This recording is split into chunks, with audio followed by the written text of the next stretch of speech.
Welcome back, everybody, to another episode of The Voice of Reason. We are your hosts. I am Jeremy Baker. With me, as always, is Mike Folino. And we have a very special episode for you guys today. Ahead of the local elections up in New York, we managed to get our hands on somebody running for local office. And I'm actually really excited about this because we've talked to this person before, and she honestly single-handedly renewed my faith in Gen Z and democracy in general. So, but before I start gushing, how you doing, Mike? What's going on? Good. How are you? You good there? You ready? I'm very good. Why don't you go ahead and like I said, I'm really excited. Why don't you go ahead and bring her in? All right. Well, our guest today is Sarah Michelle Smith. She grew up and still currently resides in the town of Islip on Long Island, where I am from. And just to give you a bit of an introduction to her, she and I met about over a year ago on Instagram. There was a lot of stuff going on in one of the local school districts, Connecticut School District here in the town of Islip, and some pretty aberrant anti-LGBTQ nonsense was going on at the time. And at that time, Sarah was running for school board president, a position that was unfortunately eventually won by her extreme MAGA opponent, which, man, she sucks. But things only got worse as more anti-LGBTQ stuff came up, like banning the Pride Progress flag in classrooms, which is still an ongoing legal fight that Sarah had a good hand in getting the message out on. But since then, I've had the privilege to see her work as a steadfast advocate of the LGBT community, both in our public schools as well as the town overall, and across Long Island, actually. She's broadening her reach, which is awesome. Basically, her love of public service is something that absolutely shines through every conversation I have ever had with her. And that's why it's my absolute pleasure to have as a guest our first interview on The Voice of Reason, Sarah Michelle Smith. Welcome, Sarah. Hello. Hey, y'all. How are we doing today? Excellent. How are you? I'm good. Thank you so much for having me. Of course. Now, you took time out of your busy schedule because not only are you in law school and have finals coming up, if I'm not mistaken, right? And you are also running for local office. How are you? Do you sleep at all, or are you just like... Yeah, no, definitely sleep is something that I don't see often, but that is okay. A lot of balance, or trying, right? I feel like balance doesn't exist when you're dealing with law school and an election, a campaign on top of that. Yeah, it's to be expected that that balance is looking a little unbalanced. But I tend to think about the times. I also ran a homeless shelter out here in Suffolk County for a few years. And, between the egregious lack of staff and unqualified staff and also the egregious conditions, I would have to pull 48-hour shifts, 24-hour shifts. And I would be the only employee on site, right? So in those cases, you're tending and caring for, anywhere from like 10 to 15 women that you may not know. So you have to be on your P's and Q's, right? So I tend to accredit, my being able to kind of like juggle all this to that experience because it was very challenging, but rewarding. Yeah, I bet. It's funny. Oh, go ahead, Jeremy. Oh, okay. Now your passion is, you do a lot of social work. And I understand that dealing with people in general is difficult, especially people that are probably at some of the worst point in their lives. And I don't think people understand how difficult it is to care for people like that out of your own free will. Like, you're not being made to do it. It's not your job. That was something you chose to do. Like, you have to have a good heart and care about people to want to do something like that. And to do 48 hours in a row, I'd be like, I love you guys, but I gotta go. You know what I mean? I think that's pretty amazing in general. Oh, thank you. I appreciate that. I consider myself lucky to have met the people that I did, doing that.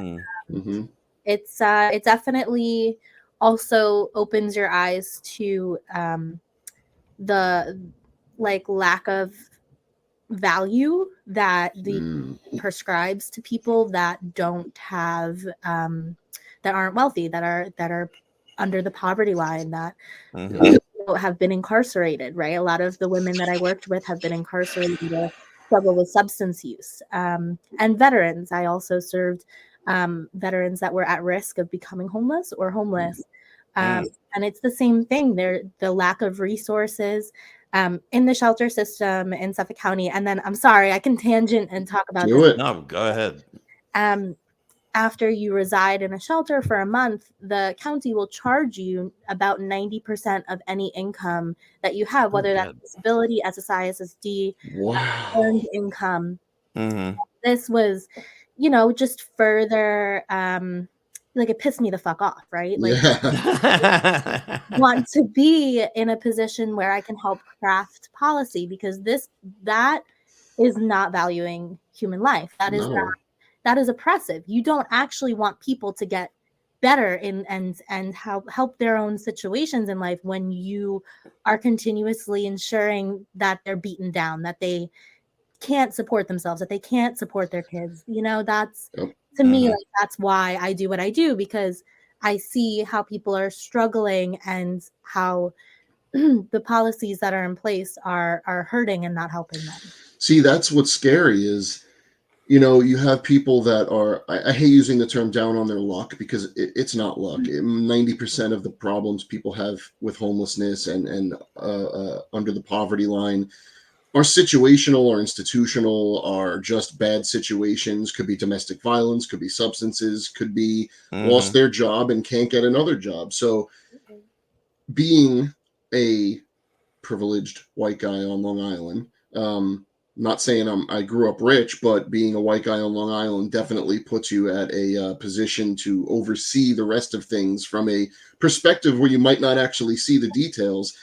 Is homelessness that much of a problem on Long Island? And like you said about setting policy, how do we make sure that we want people to go to shelters, not avoid them because they're just going to get forced to pay to stay there? Like, how do we truly help a population that, in my opinion, seems fairly invisible around here? Yeah, I mean, I think that's a really excellent question, and it's multifaceted, but I think that we know the solutions, right? Like, we have seen that housing first policies, low barrier housing policies, they work. They allow people to get shelter that is not punitive, that is dignified, and therefore they're able to work on different issues they may have, whether that be substance use, whether that may be securing employment, whether that may be mental health. Once they're able to have that stable, secure, dignified housing, then the rest will fall in place. And that's something that Long Island Coalition for the Homeless is exploring. Other outside groups are exploring. We're advocating for. That's something I'm working on in the background. A lot of my colleagues are passionate about. There's also a homeless or unsheltered person Bill of Rights that we're pushing for. It was just presented at the Long Island Coalition for the Homeless conference 2 weeks ago. I unfortunately was taking midterms, so I was not there, but my colleagues did a fantastic job presenting. So we're really trying to advocate for that, especially in townships where there's punitive laws basically designed to, punish people and charge people for just existing. Public spaces, like loitering laws. And stuff like that. Like in Riverhead, we've seen a crackdown on that as well. So it is a pervasive problem. It's one that there are solutions for. It's a matter of there's politicians, conservative politicians, that are worried about how their constituency, mostly white women, white men, African people, not in my backyard, right? NIMBY syndrome. I believe that if we were to educate people properly on this topic, we may see some hearts and minds change, but that would take our leaders stepping up to the plate. I think what to me blows me away about homelessness is there's enough money in this goddamn country to fix the problem. Right now, we could do it right now. The problem is there's no money to be made in helping the homeless. Well, there you And go. unless you actually have compassion and want to help people, I mean, we live in the most capitalistic, fascist society right now. Well, Where people look at giving handouts as like socialism. You know what I mean? We don't want you gotta earn everything yourself. Yep. And like they did. As somebody who like I lost everything in my 30s, and I can tell you in America, it's hard to try and work your way back after making a massive life, a bad decision in your life. Yep. It is so hard once you lose it all to get it back. Well, we punish people for mistakes, not try and have people learn from them. And like Sarah said, the stigma of it, the not in my backyard of it, like the people that have like to pretend that they worked hard to get it and that there was no assistance along the way. And they also like to pretend that once they've made it, they're pristine, and anyone who hasn't made it is dirty. Because that's what this all comes down to: dehumanization. Not my problem. I don't want to see it. Get it out of here. The situation, the way to solve it is very multifaceted, but the first way you could do it is build tiny home communities. Stupid stuff like that to give people, like you said, Sarah, to give people a chance to help themselves in a way. You can't go through detox in a shelter with a bunch of people staring at you. You can't go through mental health issues in a shelter with a bunch of people staring at you.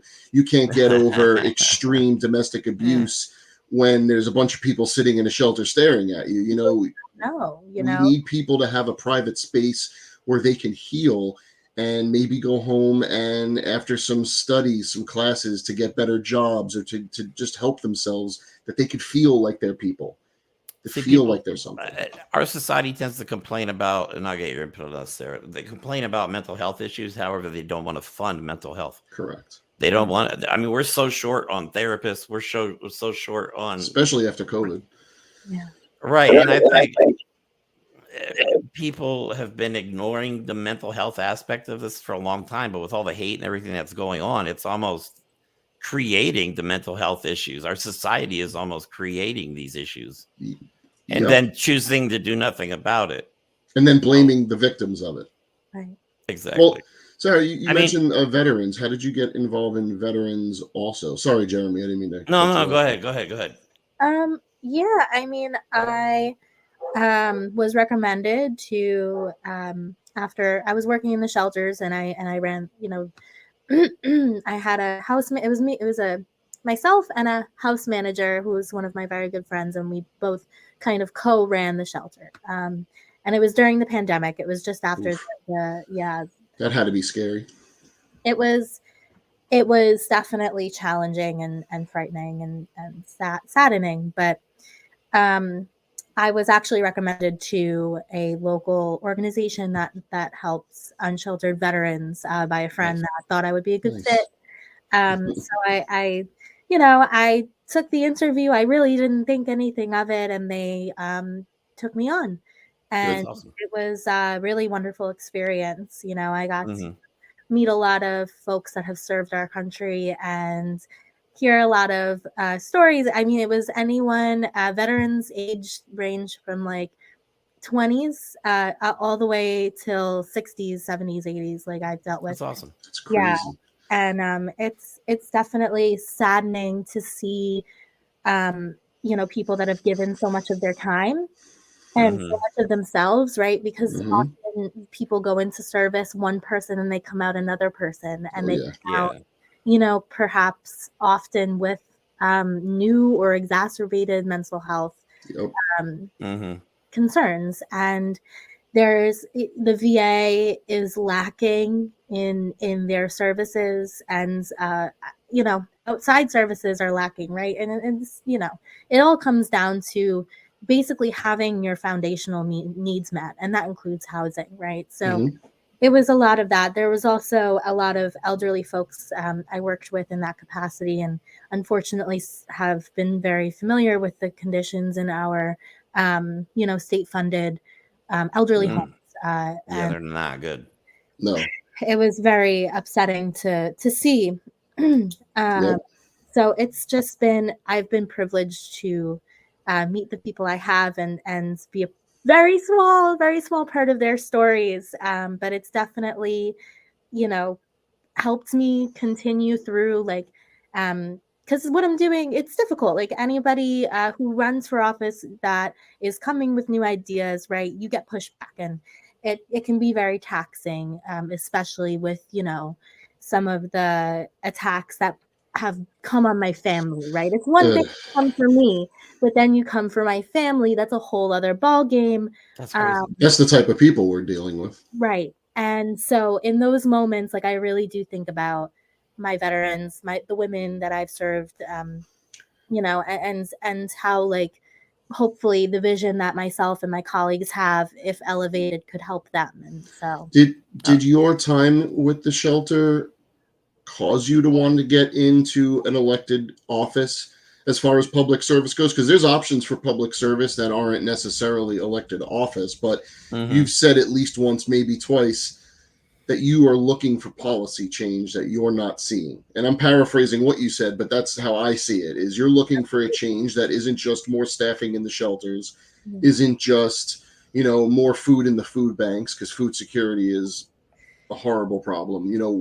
What inspired you to want to run for office, to put yourself in the public light, to get attacked by people, and why did you think that was worth that risk? Oh, it was 100% my experiences in the shelter, right? Like I had an inkling because while I was in the shelter, I was in undergrad and grad. Right? So I'm working full time in the shelter, and I'm going to school full time. And so I'm getting these two worlds, right? And I'm getting the one-on-one counseling experience, right? Running the shelter. I'm also the counselor for the shelter, right? So I'm getting this one-on-one experience. I'm utilizing what I'm learning in school same day. And I'm realizing that, yes, it's important. We need social workers. We need counselors. It's so important. But it's a Band-Aid. It's never going to be right. Continuously happen. It's cyclical. We need to zoom out and see the bigger picture that, the only way to ensure a better quality of life for these people and generations to come is person-centered policy.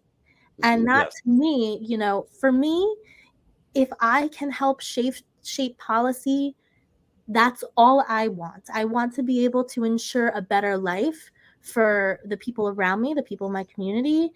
And for me, the most efficient way to do that is through policy. Because it's policy that demands that if you are homeless and destitute and have less than $100 to your name, because if you have more than $100, you're not allowed to go into the shelters. So you have to have $100 or less.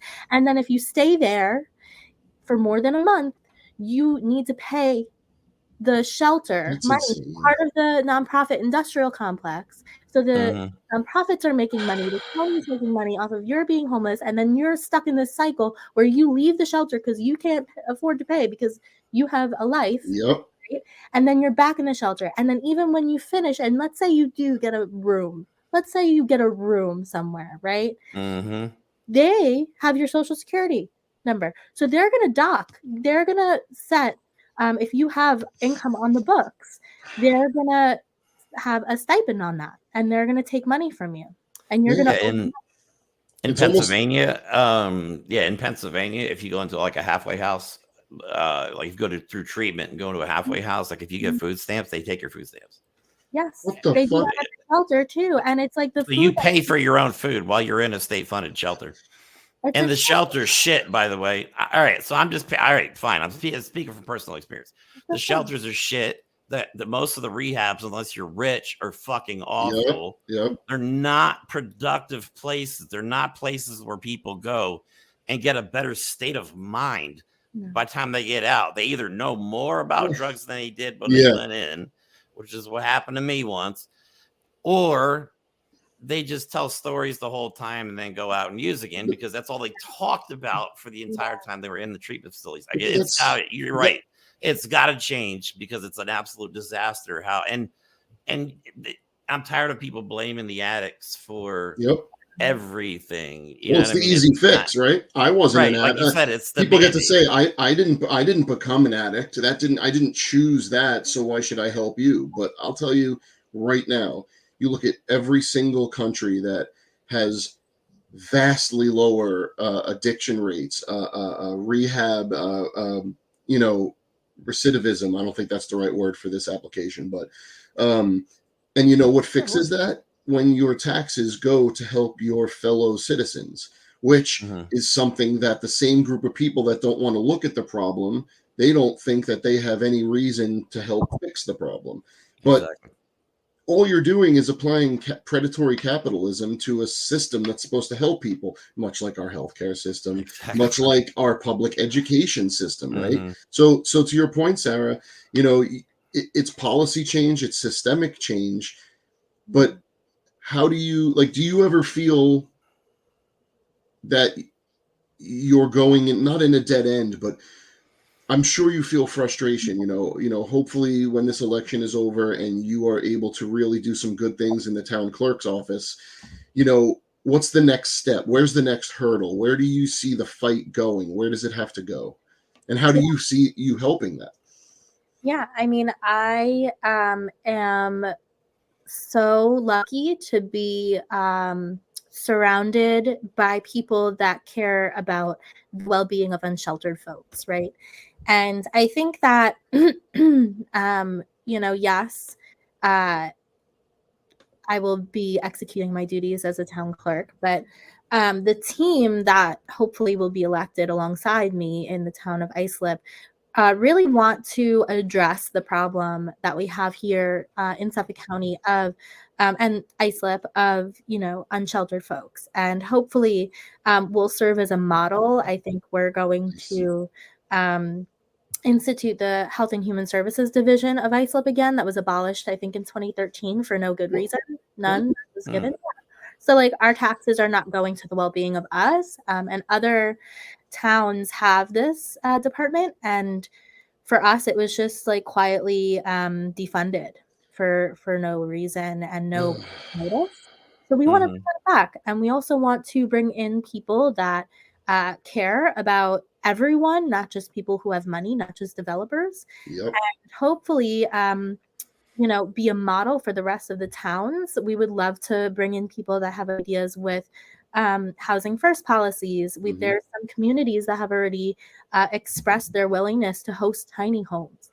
And, so kind of modeling what that would look like and being able to say, hey, look, we've done this, and we've decreased the amount of folks that continuously are unsheltered. And the reason that people may not see these folks often is because they typically are in tent communities in the woods. And That's so insane. Here on Long Island, you would never like think that, right? Because it's carefully manicured to not be seen. absolutely, because when they are seen by folks, they're harassed, they're hurt, they are, treated with disrespect, and Mhm. they've learned to adapt. But it's a process. It will be hopefully at the forefront of what we're trying to do. But Yes. yeah. Now, for people that aren't familiar, like myself, I don't focus on. I'm new to politics within like the last 3 years, to be honest. Before that, I never cared really. Nothing. I mean, it's one. I don't know what got me into it. It was just like one of those epiphanies that I started paying attention, and the more I pay attention, the angrier I get. So I Yeah. guess like for local, I don't pay a lot of attention to local politics. So what exactly does the town clerk, the position you're running for, what are your direct responsibilities as a town clerk? Yeah, so so happy you asked. I'm very excited for this position because it has a lot of parallels with like my social work experience. The town clerk is kind of the office that really is public facing. The public tends. I've been meeting with different town clerks in the surrounding towns to kind of best prepare myself and talk about best practices. And what I've been hearing is that whenever somebody needs something from the town, they go through the town clerk's office. That is who they speak to first. That is, and like the town clerk will direct them from there. So for me, that's a lot like referral services, and it may sound simple, but it's really critical to have that follow through and follow up, right? Mm-hmm. So follow through is basically making sure that if I can't help you with the problem, I'm going to find who can, and I'm going to make sure that you're connected to them. And then once you're connected to them, I'm going to wait a little while and then follow up with you and make sure that you got what you needed from that person. And if not, we're going to figure it out. So that's one part of it. And then the other, I'm sorry, I'd hold my tongue. I'm sorry to interrupt you. And then the other part is really just town records. So kind of like boring, but super important for transparency and accountability reasons. So making sure that all the meeting minutes are appropriate, making sure all the agendas are appropriate and filed, and then making sure that your information is secure and filed and ready for you to get. So any birth, death, marriage certificates, that's all my responsibility. I will be keeping that safe for you. And that's also in light of our county had a cyber attack recently where a lot, if not all of our residents' social security numbers were compromised. Whoa. Yeah. So was that even in the news? Yeah, it's been in Newsday. It happened about a year ago. I was working for the county at that time in a local legislator's office, and it was pretty abysmal. So I got to see firsthand what happens when a government department does not keep current with the best cybersecurity practices. So I will definitely be continuously bringing in experts. I want to do a full audit, first of all, because I've heard that this office specifically, the town clerk's office in Islip specifically, is a shit show. The record keeping is not the best. So sorry for my the person that is retiring, but that is the word on the street, my friend. I love it. He's going at him. I love it. It's pretty rough. So I want to have a full audit, a full cybersecurity audit of like what is lacking, what we can change, and what the status of what the status is, right? Yep. I want to make that public. I want to say this is what we found, and then this is what we're going to do to change it. Yeah, it's awesome. And the same thing as far as paper records, figure out what's going on with that, keep it up to best practices. So that's kind of what I am expecting to do.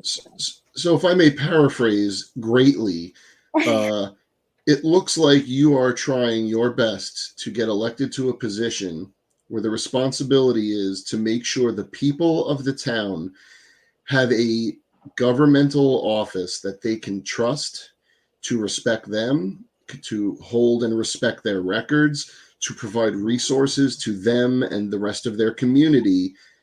You're the literal public face of our town government. I hope, or the public interface, at lethis in a few short weeks, hopefully that will be the case. And also, being like a one-stop shop for folks, right? Like I want to be able, since people come with marriage questions and they come for death certificates often of people that they love, and whatever that may entail. We have a high rate of overdose deaths, unfortunately, in Islip. Wow. I really want to bring grief counseling resources. I want to have that on hand, ready for people that I trust, people, not just organizations. I want to have personal references for people I know to give out, for grief references, and also for anybody that needs somebody to perform marriages for same-sex couples. I want to make sure that the people I recommend are going to do that. Yeah.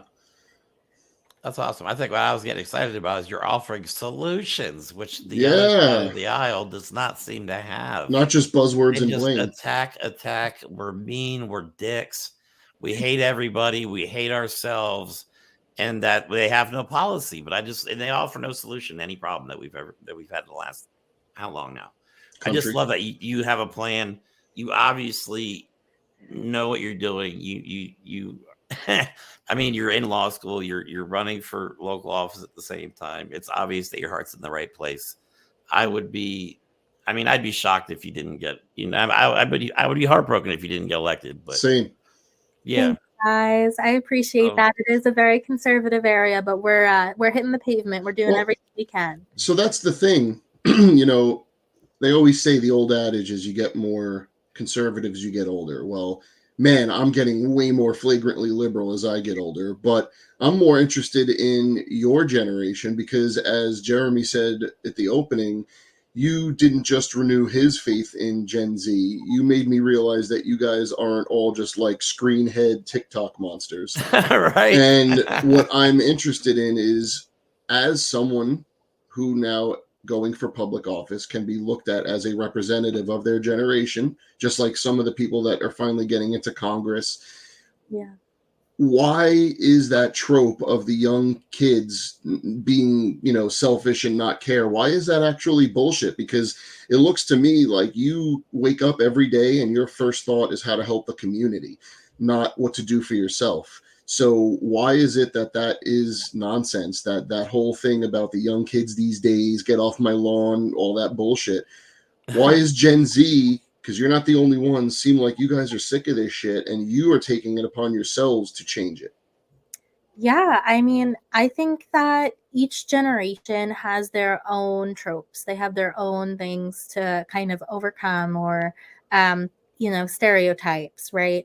I am not a fan of painting one group with a broad brush. That being said, our generation has had to live through a lot of shit, right? Like, Yeah. I was alive for 9/11. Yep. I was alive for the whole, Trump versus Hillary debate, where we saw, like, for the first time, politicians, attacking each other's character in a really different way, especially and seeing a woman like publicly shamed, right? And that causing her to lose, like the world really said that was okay. And we had to live through a whole pandemic, right? And then we've had to live through our parents being able to purchase homes for $35,000 on Long Island. Yep. And then now coming to the realization that we've done everything that we were told to do. We went to college, we took out loans, we've been working full time for our whole lives, we've been doing everything right, and we still can't afford to live in our hometowns because now that $35,000 house is $1 million home. Yep. Right? That's great. Yeah, that's crazy. It's abhorrent. It's not normal. It's not okay. And we know that. And we're pissed. Good. And we're ready to make things right. We see people that are our friends, our family, and I think everybody has been touched by somebody that has struggled with substance use, especially on Long Island. And I think that we're sick of it. 100%. We're sick of our friends and family and loved ones being demeaned and called less than because of their mental health issues, because of struggling with substance use, and we want to do something about it. Perfect. I love it. Yeah, I think that's the perfect place to end the show. Thank you so much for coming on and being our first interview. I hope that your next interview with us is, you as town clerk. So good luck to you. Don't work too hard. Don't forget to take a break every once in a while for yourself. And we will definitely be in touch. So thank you for coming on. 100%. 100%. Sounds good. Yep. Thank you so much, y'all. And good luck on, what is it, November 7th, right? November 7th. Be there. Vote, please. Absolutely. Well, I'm in Pennsylvania, but I'll be rooting for you. So I appreciate it. Mike will vote for me in proxy. He'll be my proxy. Wait, but I will not cast a fraudulent vote. No. I will cast a vote in spirit. Yes, that's right. In spirit. I'll take a picture of you with me. Yeah, right now you want. Yeah, I'll take a picture of you with me when I go vote. Can you go live while you vote? We can like FaceTime while you vote. I feel like that might be some sort of violation. It probably is. All right, never mind. I'm gonna shut up now. All right, well, thanks for coming on, Sarah. Take care, guys. Thank you. Yep. Okay, well, thanks for everybody. Thanks for watching, everybody. I had a great time. I always learn something new when Sarah comes on. Mike, you have anything before we close out? It's becoming something I say at the end of every show, but please go vote. If you are not registered to vote, go register to vote. Get your friends to vote. Get your family to vote. If you have to lie to your old MAGA people and pretend that Sarah is a mean, grumpy Republican, you tell them that just to get someone to vote for her, because I think she is going to do a great job as someone who hopefully will be representing my town in the clerk's office. We really need to get her and people from her generation into office so that we can maybe stop the bleeding from what's going on in this country. So absolutely. Want to thank Sarah again for joining us. Yeah, guys, go vote, go register, be ready. Absolutely. With that would be the end of our first interview. So I hope you guys enjoyed the show. Don't forget to get involved. Don't forget to go out and vote. Democracy is quite literally on the ballot. Yep. These next few or this local cycle and the next election coming up. So please get involved. Please pay attention. And of course, don't forget to like and subscribe to the channel. We've got more stuff coming out a couple times a week. We're going to try and put more content out as we go, but it is just me and Mike doing our thing. So we'll see what we can do. So everybody have a good night, and I hope you enjoy the rest of your weekend.